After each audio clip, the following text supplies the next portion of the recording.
Our next guest is one of the hottest names in hip-hop, here to perform his hit song, Bank Account. Please welcome 21 Savage. 1, 2, 3, 4, 5, 6, 7, 8 M. U.S. immigration officials arrested rapper 21 Savage in Atlanta this morning. His real name is Shay Abin Abraham Joseph.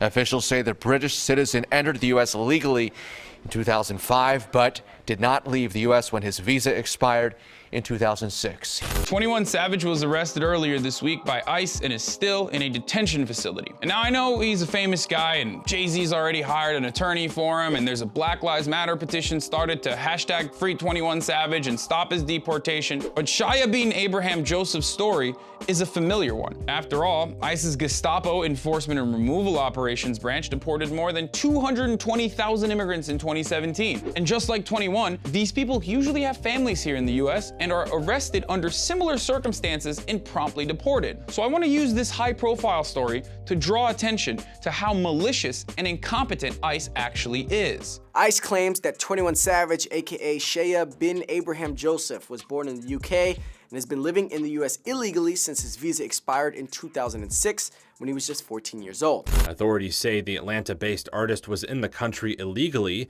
and a convicted felon. Now, a spokesperson for ICE mentioned 21 Savage's drug charges in 2014, but conveniently forgot to mention the fact that they were expunged later, meaning that he has no felony convictions at the moment, which is either negligent or malicious, but not surprising, since almost every piece of information released by ICE about their detainee was incorrect. 21's team released a statement clearing up the false information, stating that Abraham Joseph had arrived in the US not at the age of 14, but when he was 7 years old with his family under an H-4 visa. He only left the country for 1 month back in 2005 and came back under that same valid H-4 visa and has been present in the US for almost 20 years since then. But during that time, his family lost their legal status. This means that Abraham Joseph's family are visa overstayers, a group that currently makes up approximately 42% of the existing undocumented immigrant population living in the US and now account for the majority, 66% of new undocumented immigrants coming into the country. A nearly identical situation is faced by 2 million Americans who could be eligible for DACA just like Abraham Joseph was, and 800,000 others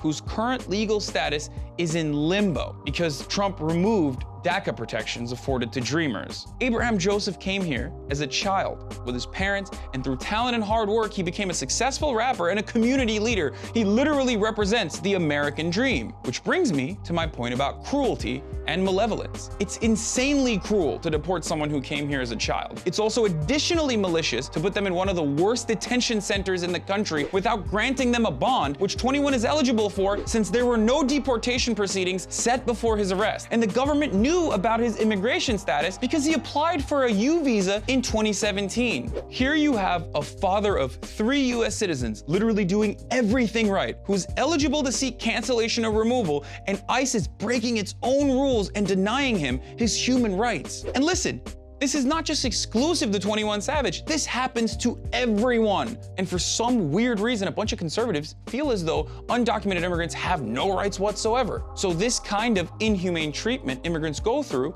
are justified. Inhumane treatments in facilities like the Irvin County Detention Center, where guards are quick to toss detainees into solitary confinement and often ignore reports of sexual abuse. Every part of the story is a clear violation of human rights.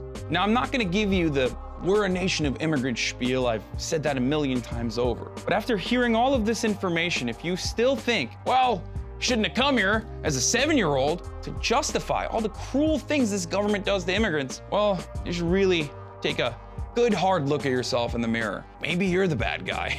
I'm Hasan Piker. If you like this video, please share it with your friends and leave your thoughts in the comment section below. Also, if you want to support TYT, please go to tyt.com/join and join TYT membership. It's only $5 a month and it greatly helps us. And this has been The Breakdown. If you like this video? Great. Never miss another breakdown video by hitting the subscribe button below, and also ring the bell to get notified whenever we publish a new one.